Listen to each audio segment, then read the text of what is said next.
여러분, 성경의 이야기는 크게 세 부분으로 나눌 수 있습니다. 그러니까 성경의 구조를 세 부분으로 나눈다 하면 창조, 타락, 구속으로 나눌 수 있습니다. 그래서 이 창세기 1장에서 11장까지가 창조와 타락의 내용을 다루고 있고, 창세기 12장부터 요한계시록까지 이제 구속의 이야기, 그러니까 타락한 인간을 죄에서 구원하시는 하나님의 구원의 이야기를 다루고 있습니다. 그리고 이 구원의 이야기는 본격적으로 창세기 12장에서 아브라함을 하나님께서 부르시고 아브라함과 언약을 맺으시면서 이 구원의 이야기는 시작이 됩니다. 아브라함과 약속을 맺으신 것이 땅을 주시고 민족을 이루어서 그 민족을 통해서 모든 민족이 복을 받게 되는, 구원의 복을 받게 되는 복의 근원이 되게 하시겠다고 약속을 하셨습니다. 그리고 이 언약은 아브라함의 아들 이삭에게, 이삭의 아들 야곱에게, 그 후손들과 언약을 맺으시고 그 언약들을 성취해 나가심으로써 하나님은 그 구원의 이야기를 이루어 가십니다. 그래서 이스라엘 민족을 이루기까지 아브라함부터 이삭과 야곱, 그리고 이스라엘 민족을 이루기까지 우리는 아브라함과 이삭, 야곱을 믿음의 족장이라고 흔히 부릅니다. 그러면 요셉은 어떤 사람인가 라고 했을 때 야곱의 가족 70명이 애굽에 들어가서 이스라엘 민족을 이루기 위해서 하나님은 요셉을 미리 애굽의 노예로 또 총리로 세우셔서 그것을 준비하시는 인물이 바로 요셉입니다. 오늘은 이 믿음의 족장 중에서 이삭을 살펴보려고 합니다. 여러분, 이삭하면 뭐가 생각이 나십니까? 이삭하면 모리아산, 네, 또 고개는 까딱까딱 하시는데 우물 우물 네. 우물 이야기밖에 생각이 안 나죠. 모리아산에서 번제가 될 뻔했던 이야기라던가 우물을 파는데 파는 곳마다 우물이 나오는 이야기, 또 다른 이야기 있습니까? 아브라함이나 야곱이나 요셉 하면 많은 이야기들이 떠오르지 않습니까? 믿음의 조상 아브라함이 100세 때 이삭을 낳고 소돔과 고모라 이야기 등등, 아브라함, 야곱, 요셉 하면 많은 이야기가 떠오르는데 이삭은 별 생각나는 게 없습니다. 왜냐하면 이 성경의 분량에서부터 차이가 나기 때문입니다. 여러분, 아브라함의 이야기는 창세기 12장부터 23장에 걸쳐서 기록이 되어 있고, 이삭은 24장에서 27장, 야곱은 28장에서 36장, 요셉은 37장에서 50장에서 이야기를 다루고 있습니다. 그런데 이삭은 눈에 띄게 분량이 적죠. 4, 5, 6, 7, 4장. 그런데 이 4장 중에서도 24장을 쭉 읽어보시면 그 아브라함의 종 엘리에sek이 그 이삭의 신부감 리브가를 데려오는 이야기로 기록되어 있습니다. 그러니까 실질적으로 이삭에 대해서 딸랑 3장 정도만 다루고 있기 때문에 이삭하면 할 이야기가 없는 겁니다. 여러분, 이런 이삭의 삶을 좋게 포장을 하면 평탄한 삶을 살았다라고 표현을 할 수 있을 것 같습니다. 그런데 안 좋게 표현하면 존재감 없는 삶을 살았다라고 표현을 할 수 있을 것 같습니다. 그런데 정말 이삭이 존재감 없는 삶을 살았다라고 그렇게 저평가 할 수 있는가? 오늘 우리가 이삭에 대해서 이삭이 어떤 사람인지를 살펴보고 그 삶 속에서 몇 가지 교훈을 얻고자 합니다. 여러분, 이삭은 기도의 사람이었습니다. 아까 창세기 24장 이야기를 하지 않았습니까? 아브라함의 종 엘리에셀이 리브가를 데려오는 이야기가 기록되어 있는데, 이 24장 63절 말씀에 보면 이렇게 기록이 되어 있습니다. 이삭이 저물 때에 들에 나가 묵상하다가 눈을 들어보매 낙타들이 오는지라. 그러니까 이 말씀의 배경은 엘리에셀이 하란에 가서 리브가를 데려올 때 이삭은 무엇을 하고 있었는가? 뭘 하고 있습니까? 저물 때에 들에 나가서 묵상을 하고 있었다라고 기록이 되어 있습니다. 여러분, 왜 하필 리브가가 오는 날에 이삭이 들에 나가서 묵상을 하고 있었을까요? 우연의 일치였을까요? 아니면 만약 이것이 이삭의 일상의 모습이었다면, 이삭이 매일 시간과 장소를 정해놓고 하나님을 묵상하고 기도했다면 이삭은 기도의 사람이라고 할 수 있지 않습니까? 이삭이 기도의 사람이라는 증거가 되는 사건이 또 두 개가 더 찾아볼 수 있는데요. 이삭이 리브가랑 결혼했는데 리브가가 임신을 하지 못합니다. 그때 이삭은 리브가를 위해서 무엇을 했습니까? 창세기 25장 21절 말씀에 보면 이렇게 기록이 되어 있습니다. 이삭이 그의 아내가 임신하지 못함으로 그를 위하여 무엇을 했다고요? 여호와께 간구하매 여호와께서 그의 간구를 들으셨으므로 그의 아내 리브가가 임신하였더니. 아내 리브가가 임신하지 못했을 때 이삭이 하나님께 기도하고 하나님께서 그 이삭의 기도를 들으시고 리브가가 임신하였다라고 말씀을 하고 있습니다.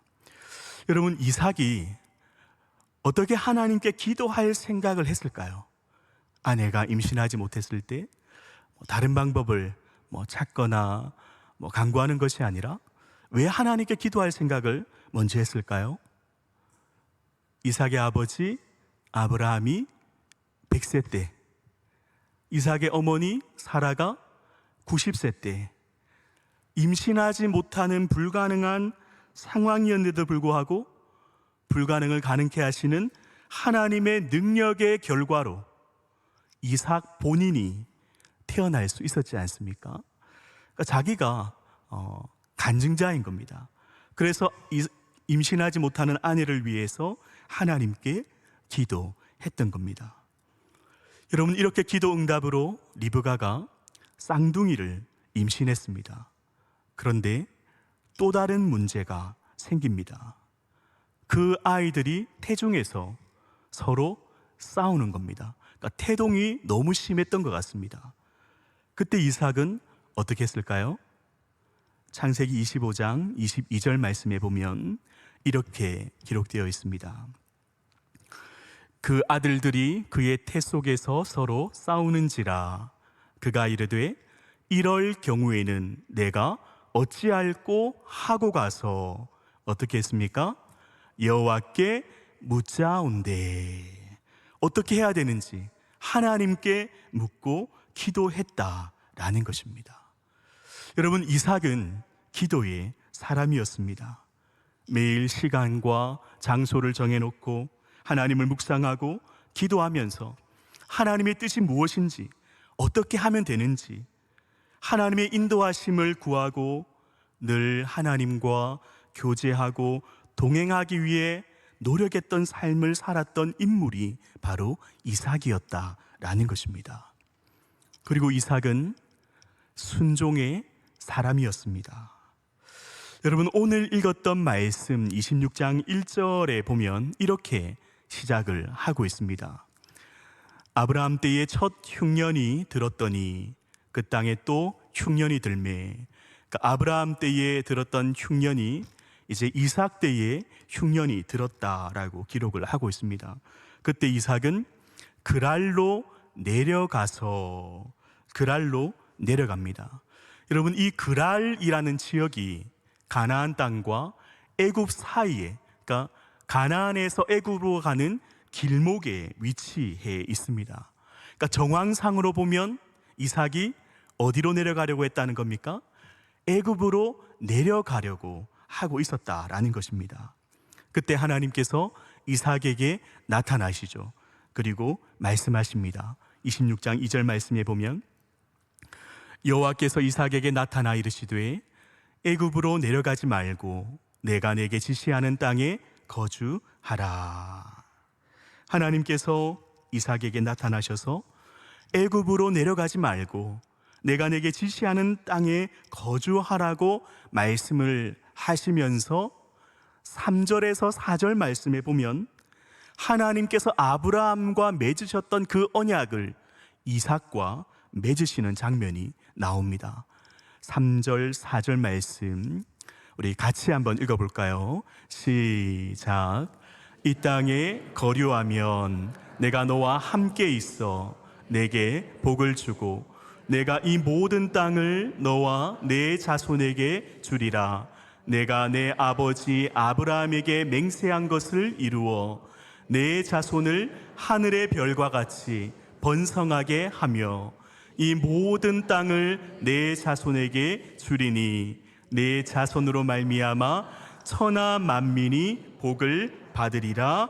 아멘. 하나님께서 아브라함과 맺으셨던 것처럼 땅을 주시겠고 민족을 이루어서 그 자손으로 모든 인류가 복을 받게 되는 복의 근원이 되겠다라고 하나님은 약속을 하십니다.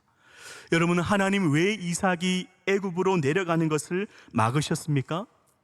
애굽으로 내려가기만 하면 애굽은 풍요로운 곳이기 때문에 당장 먹고 사는 문제를 해결할 수 있습니다.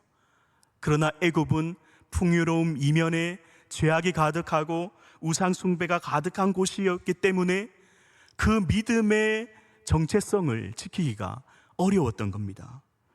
이삭이 하나님의 이 언약을 성취하기 위해서는 그 땅에 머물러 있어야 했기 때문에 하나님은 이삭이 애굽으로 내려가는 것을 막으셨습니다.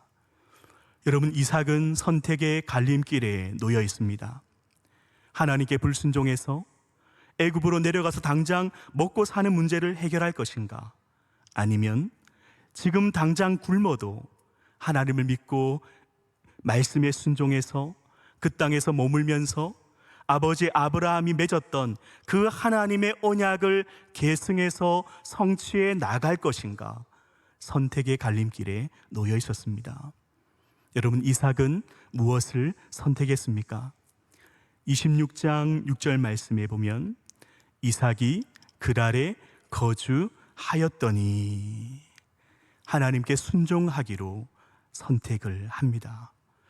여러분, 인간적인 생각으로는 계산하고 생각하면 지금 바로 당장 애굽으로 내려가서 먹고 사는 문제를 해결하는 것이 맞는데 이삭은 믿음의 눈으로 바라보았습니다.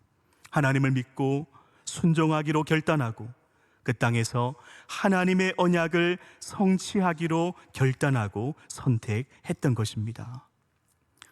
여러분, 사실 이 이삭이 순종하는 이런 모습은 이삭이 어렸을 때부터 발견할 수 있지 않습니까? 하나님께서 아브라함에게 이삭을 번제로 바치라고 했을 때 아브라함은 이삭을 데리고 그냥 번제물로 쓸 나무만 가지고 모리아 산으로 떠났습니다. 그리고 아브라함이 이삭을 번제물로 잡으려고 결박해서 그 제단 나무 위에 올려놓는 그 장면을 상상을 해보면요, 창세기 22장 9절 말씀에 보면 이렇게 기록이 되어 있습니다. 창세기 22장 9절 말씀에 보면 하나님이 그에게 일러주신 곳에 이른지라 이에 아브라함이 그곳에 제단을 쌓고 나무를 버려놓고 그의 아들 이삭을 결박하여 제단 나무 위에 놓고. 그러니까 아브라함이 제단을 쌓은 나무를 놓고 그 아이들을 이삭을 결박해서 그 제단 위에 놓는 장면이 나옵니다. 여러분, 이 장면을 우리가 한번 상상을 한번 해보면요, 여러분, 이때 이삭이 나이가 청소년 때였다라고 하더라도 아브라함은 몇 살 정도가 됩니까? 한 110살이 넘겠죠. 여러분, 이삭은 정말 팔팔한 그런 청소년 때입니다. 아버지가 붙잡고 결박하려고 했을 때 살려고 하면 얼마든지 뿌리치고 도망가면 이삭이 잡으러 올 수 있었겠습니까? 못 잡겠죠. 여러분, 이것은 무엇을 의미합니까? 이렇게 하지 않았다라는 것은 이삭이 아브라함의 아버지의 뜻에 순종했다라는 것을 의미하는 장면이지 않습니까? 여러분, 이처럼 이삭은 아버지에게 순종했을 뿐만 아니라 하나님의 말씀에 순종하는 삶을 살았고, 순종하는 이삭에게 하나님은 놀라운 복을 허락해 주십니다. 창세기 26장 12절 말씀에 보면 이삭이 그 땅에서 농사하여 그 해에 100배나 얻었고 여호와께서 복을 주심으로. 이삭이 그랄 땅에 머무르면서 이제 먹고 살아야 하니까 농사를 짓습니다. 그런데 그 결과 100배의 결실을 얻는 복을 하나님께서 주셨습니다. 여러분, 이 하나님의 복이 놀라운 이유는 100배의 결실도 놀라운데 지금 이때가 어떤 때였습니까? 흉년의 때였지 않습니까? 그 흉년의 때였음에도 불구하고 100배의 결실을 맺었다라는 것은 놀라운 하나님의 복이다라는 것입니다. 여러분, 그 땅에 오랫동안 살면서 평생 농사를 지어왔던 그 그랄 주민들은 흉년의 때에 아무런 결실도 얻지 못했는데, 어떻게 보면 이방인이었던 그 이삭이 처음 그곳에서 농사를 지었을 때 100배의 결실을 얻었다라는 것은 하나님의 은혜라고, 하나님의 복이라고 밖에는 설명할 길이 없는 것입니다. 그래서 창세기 26장 13절 말씀에 보면 이삭이 창대하고 왕성하여 마침내 거부가 되었다라고 말씀을 하고 있습니다. 이처럼 이삭은 순종의 사람이었습니다. 그리고 이삭은 온유의 사람이었습니다. 여러분, 이방인이었던 이삭이 너무 잘 되니까 그랄 사람이 그 모습을 보고 어떻게 했겠습니까? 축하해 줬겠습니까? 아니죠. 시기하고 질투하기 시작합니다. 그래서 아브라함이 팠던 우물을 막아버리고 여기서 떠나라고 요구합니다. 여러분, 사실 이것은 아브라함 때에 맺었던 조약을 일방적으로 파기하는 행위였습니다. 어떻게 보면 그들의 횡포와도 같았던 그런 행위였습니다. 여러분, 이삭은 그에 대해서 어떻게 반응을 했을까요? 여기에서 이삭의 믿음을 우리는 엿볼 수 있습니다. 이삭은 아무런 반응도 하지 않았습니다. 그냥 그들이 떠나라고 했을 때 그곳을 떠나서 그랄 골짜기에 가서 거기에 장막을 치고 새로 우물을 팠던 겁니다. 그런데 우물을 파서 살려고 하니까 어떻게 됐습니까? 그랄 목자들이 와서 다투기 시작합니다. 원래 이 우물은 우리 것이었다고, 원래 우리 거였다고 막 우기기 시작합니다. 이삭은 그 우물의 이름을 에색이다, 다투었다 라고 이름을 짓고 또 다른 곳으로 가서 우물을 팝니다.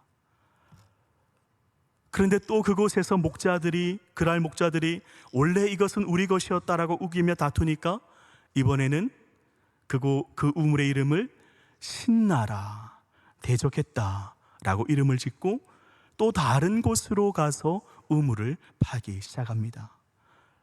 그런데 이번에는 그 그랄 목자들이 다투지도 않고 자기 것이라 우기지도 않습니다. 그래서 이삭은 그 우물의 이름을 르호봇이다, 넓다, 장소가 넓다라고 이름을 지었습니다.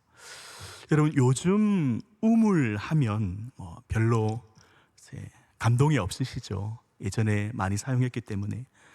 그런데 이 당시를 생각해 보면 이 당시의 우물은 어떤 가치가 있었을까요?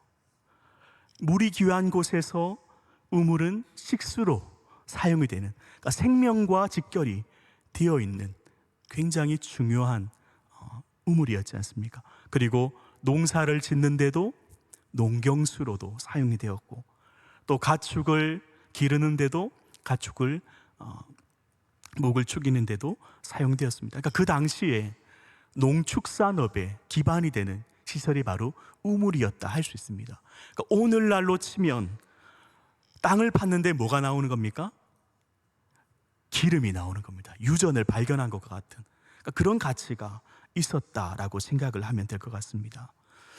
여러분, 이삭이 이렇게 힘들게 귀한 우물을 팠는데 그 그랄 사람들이 몇 번이나 자기 거라고 우기며 빼앗으려고 할 때, 여러분, 웬만한 사람들이면 어떻게 했겠습니까? 싸우고 소송 걸며 끝까지 지키려 했을 겁니다. 그런데 왜 이삭은 바보처럼 양보하고 양보했을까요? 여기에서 이삭의 믿음이 드러나는 겁니다. 여러분, 이삭이 기도의 사람이었습니다. 하나님을 묵상하고 기도하고 뜻을 구했습니다. 하나님의 말씀에 순종하려고 노력했습니다. 여러분, 믿음이란 무엇입니까? 믿음이란 내 삶 속에서 하나님과 맺는 그 관계 속의 결실들이, 열매들이 내 말로 드러나고 행동으로 드러나고 우리의 삶으로 드러나서 삶 속에서 실천되고 행함으로 드러나는 것이 바로 믿음이지 않습니까? 여러분, 이삭이라고 우물을 포기하고 싶었겠습니까? 그런데 양보하면서 에색이다, 다투었다, 그 우물의 이름을 다투었다라고 지었던 것은 이삭이 다투기 싫었던 겁니다. 신나다, 대적하다, 그렇게 이름을 지었던 것은 그들과 대적하기 싫었다는 겁니다. 왜 다투기 싫고 대적하기 싫었을까요? 다투고 대적하는 것은 하나님이 원하시는 것이 아니었기 때문입니다. 하나님의 뜻이 아니었기 때문에, 하나님께서 기뻐하지 않는 일이었기 때문에 이삭은 하나님의 뜻대로 하나님을 기쁘시게 하기 위해서 양보했더니 하나님께서 그 이삭에게 주시는 은혜와 복이 무엇이었습니까? 르호봇이다. 이전에 팠던 우물보다 더 넓고 좋은 우물을, 하나님께서는 큰 우물을 보상으로 이삭에게 허락해 주셨다라는 것입니다. 그리고 이런 믿음의 삶을 통해서 그곳에 사는 그랄 사람들과 아비멜렉이 이삭을 바라보며 뭐라고 고백을 하는 장면이 나옵니까? 창세기 26장 28절 말씀에 보면 이렇게 기록이 되어 있습니다. 그들이 이르되 여호와께서 너와 함께 계심을 우리가 분명히 보았으므로 우리의 사이 곧 우리와 너 사이에 맹세하여 너와 계약을 맺으리라 말하였노라. 이런 삶을 살았을 때에, 그 믿음이 삶으로 드러날 때에 그 주위에 있는 사람들이 하나님께서 너와 함께 하심을 보았다라고 고백하는 그런 삶을 살았던 인물이 바로 이삭이었습니다. 여러분, 지금까지 살펴본 이삭의 삶을 한마디로 표현해 보면 이삭은 언약의 징검다리와 같은 삶을 살았던 인물이라고 표현할 수 있습니다. 물론 이삭이 아브라함과 야곱과 요셉과 같이 존재감이 있었다거나 화려한 업적을 이루었다거나 굴곡 있는 삶을 살지는 않았습니다. 존재감 없는 삶을 살았지만 이삭은 있는 곳에서 묵묵히 하나님과 친밀함을 누리는 삶을 살았고, 묵묵히 언약을 성취하는 삶을 살아가려고 노력했던 사람이 바로 이삭이었습니다. 그리고 이삭은 다음 세대에 그 언약을 이어주는 징검다리와 같은 역할을 했던, 정말 없어서는 안 되는 그런 믿음의 사람이 바로 이삭이었다라는 것입니다. 여러분, 사실 우리 모두가 아브라함과 같이, 요셉과 같은 그런 삶을 살면 얼마나 좋겠습니까? 물론 여기에 계신 몇몇 성도님들은 큰 일을 이룰 수 있고 또 굴곡 있는 삶을 통해서 하나님을 경험하는 삶을 살 수도 있습니다. 그러나 대부분은 이삭과 같이 드러나지 않고 평탄하게, 어떻게 보면 존재감 없는 그런 신앙생활을 우리는 하고 있지 않습니까? 그러나 분명한 것은 하나님은 이렇게 이삭과 같이 언약을 이어가는 징검다리와 같은 역할을 하는 그런 성도님들이 반드시 필요로 하시고 중요하게 여기신다는 사실을 믿으시기를 바랍니다. 여러분, 우리 세대에 언약을 성취하는 삶을 살아가서 우리 다음 세대에 이 언약을 이어주는 언약의 징검다리와 같은 삶을 살아가시는 우리 성도님들 되시기를 주님의 이름으로 축원합니다. 여러분, 왜 징검다리와 같은 역할이 중요합니까? 왜냐하면 지금의 세대 없이는 다음 세대는 없기 때문입니다. 여러분, 요즘 최근에 들어서 교회들마다 다음 세대의 사역을 굉장히 중요하게 부각을 하고 있습니다. 그래서 많은 재정과 시간과 노력을 투자해서 다음 세대를 세우기 위해서 노력을 하고 있지 않습니까? 그런데 다음 세대보다 못지않게 중요하고 우리가 관심을 가지고 투자하고 노력해야 할 것은 바로 지금의 세대인 줄로 믿습니다. 우리가 살아가는 이 세대입니다. 왜 그렇습니까? 지금의 세대 없이는 다음 세대는 없기 때문입니다. 여러분, 우리 세대의 언약을 성취하는 삶을 살지 못한다면 우리 다음 세대가 그 언약을 이어갈 수 있겠습니까? 그 언약을 성취하는 삶을 살아갈 수 있겠습니까? 아브라함이 언약을 성취하는 삶을 살지 못했다면 그 언약이 이삭에게까지 이어질 수 있었겠습니까? 이삭이 언약을 성취하는 삶을 살지 않기로 했다면 그 언약이 야곱에게까지 이어질 수 있었겠습니까? 우리 다음 세대의 믿음이 결정되는 것은 지금 세대가 언약을 성취하는 삶을 살아갈 때인 줄로 믿습니다. 그럴 때 다음 세대도 언약을 성취하는 삶을 살아갈 수 있다는 것을 우리는 기억해야 합니다. 그래서 우리 세대의 가장 큰 사명이 무엇입니까? 우리 다음 세대들에게 언약을 성취하는 삶이 어떤 삶인지를 분명히 보여줘야 하는 것입니다. 우리는 기도의 삶을 살아야 합니다. 정해진 시간에 정해진 장소에서 말씀을 묵상하면서 하나님께 기도하면서 하나님과 친밀한 교제를 나누고 하나님의 뜻이 무엇인지 묻고 하나님의 인도하심에 순종하는 삶을 우리 자녀들에게 보여주어야 하는 것입니다. 그리고 우리는 순종의 삶을 살아야 합니다. 당장 눈앞에 보이는 유익과 이익을 쫓는 것이 아니라 믿음의 눈으로 바라볼 수 있고 하나님을 믿고 의지하여서 말씀에 순종하려고 노력하는 삶을 우리 자녀들에게 보여주어야 합니다. 하나님 말씀에 순종했을 때 당장은 불편하고 불이익을 당할지 모르지만 하나님의 말씀대로 살았을 때 어떤 복을 받는지 우리 자녀들에게 똑똑히 보여줄 수 있어야 하는 것입니다. 그리고 가장 중요한 것은 이 믿음이 우리의 삶으로 드러나는 것을 보여주어야 합니다. 이 믿음이 삶 속에서 실천되어지고 이 믿음이 행함으로 드러나는 것을, 이어지는 것을 우리 자녀들에게 보여주어야 합니다. 여러분, 다음 세대들이 믿음을 잃어버리는 가장 큰 포인트가 무엇인지 아십니까? 부모님들이 교회 안에서의 모습과 교회 밖에서의 모습이 다를 때 자녀들은 신앙의 갈등을 합니다. 부모님들이 주일 교회에서 예배드리면서 봉사하는 그 모습을 보면 그리스도인으로서 믿음을 있는 것처럼 보이는데 주일이 끝나고 교회 문턱을 넘어서 실제 가정에서 삶 속에서 그 믿음이 드러나지 않고 그 믿음이 행함이 없는, 믿음대로 실천하지 않는 모습을 보면 우리 다음 세대들은 고민을 하고 갈등을 하는 것입니다.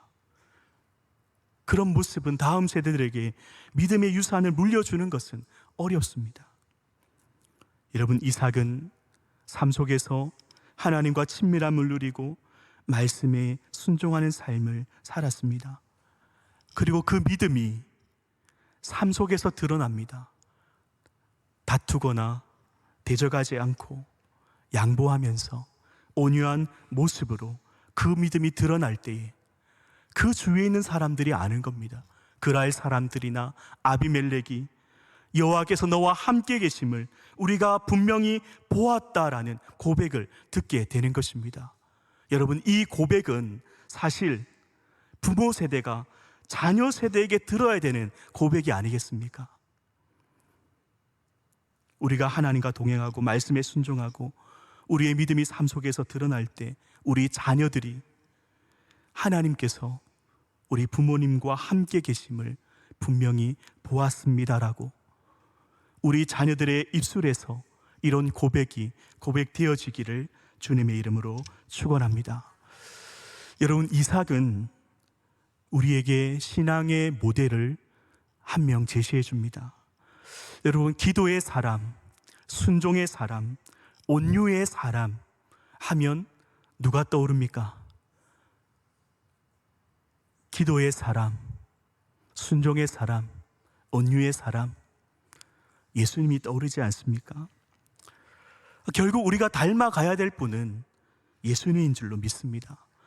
예수님처럼 늘 기도하고 아침에 일어나서 기도하시고 사역이 마치시고 피곤하신 몸을 이끌고 기도하시고 밤이 맞도록 새도록 기도하시면서 하나님과 친밀함을 나누어 가시고 말씀에 순종하는 삶을 살아가기 위해서 십자가에서 죽기까지 순종하셨던 그 예수님처럼 온유의 마음으로 자기를 십자가에 못 박으라 고문하는 그런 군병들을 바라보시면서 아무런 행동도 취하지 않으시는, 오히려 그들을 용서하시는 사랑하는 성도님 여러분, 우리 모두 이 땅에서 이런 예수님의 모습으로 살아갈 때에, 작은 예수로서 살아갈 때 우리 자녀들, 우리 주위에 있는 사람들이 우리의 삶을 통해서, 우리의 모습을 통해서 예수님을 발견하고 만나게 되는 구원의 은혜가 있게 되기를 주님의 이름으로 축원합니다.